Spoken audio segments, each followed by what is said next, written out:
Hey guys, welcome back, and for this video I'm going to show you how to make a join to create voice channel on Discord. First, what you want to do is go to server settings and go to app directory and add this bot. Channel bot.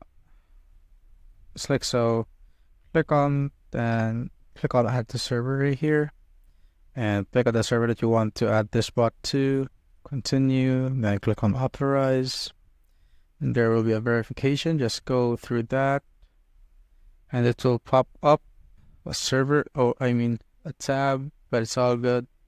Now once you go back to your server, make sure that the channel bot server is added.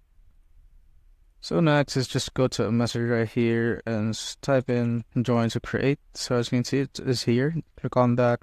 Click on the name that you want to make for this particular voice channel. So let's say create own VC, include the category that you want to add this one to. So let's say voice channels right here.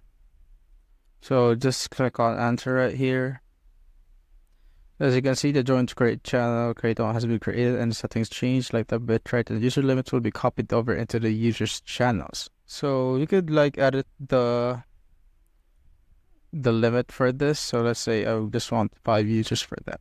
Save changes, and once you go there, it creates your own channel right there, and also it copies the user limit to just 5.